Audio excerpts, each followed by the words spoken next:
নমস্কার, সুমনাস ব্লগে আপনাদের স্বাগত। আজ আমি বানাবো কারি পকোড়া।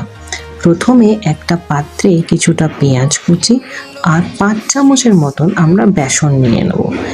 এরপরে এর মধ্যে দেব একটু হলুদ গুঁড়ো, একটু নুন, জোয়ানি এবং লঙ্কা কুচি।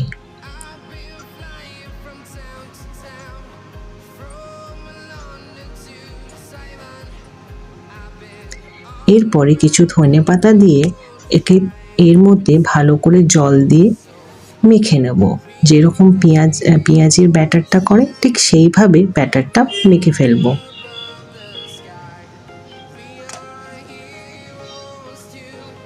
দেখুন কেমন পেঁয়াজের ব্যাটারের মতন লাগছে। এবারে পকোড়া ভেজে নেব।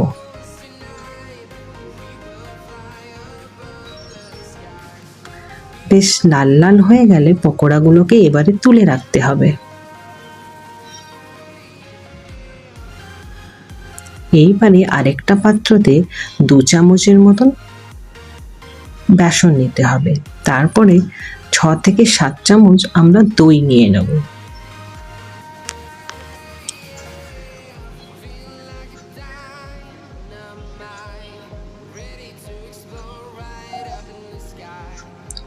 তারপরে একে একে নুন, হলুদ, আদা রসুন কাঁচা লঙ্কা বাটা, রসুনের পরিমাণটা একটু বেশি থাকবে। এরপরে জল দিয়ে ভালো করে হুইস্ক করে নিতে হবে, যাতে তার মধ্যে কোনো রকম লাম্পস না থাকে। ঠিক এইভাবে ভালো করে ফেটিয়ে নিতে হবে। লাম্পস থাকলে খেতে ভালো লাগবে না, তাই ভালো করে তাকে ফেটিয়ে নিতে হবে। তারপরে একটা কড়াইতে তেল নিয়ে তার মধ্যে শুকনো লঙ্কা, সর্ষে, মেথি এবং ধনেটাকে কিন্তু আমরা একটু থেতো করে নেব।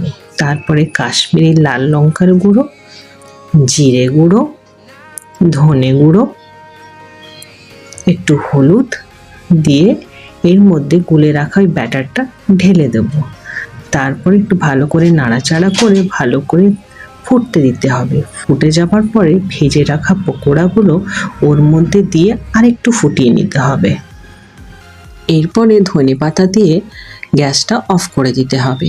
তারপরে একটা পাত্রে তেল, কাশ্মীরি লঙ্কার গুঁড়ো এবং কারি পাতা ফোড়ন দিয়ে কারির উপরে দিয়ে দিতে হবে। ব্যাস হয়ে গেল রেডি কারি পকোড়া। গরম গরম ভাতের সাথে সার্ভ করুন।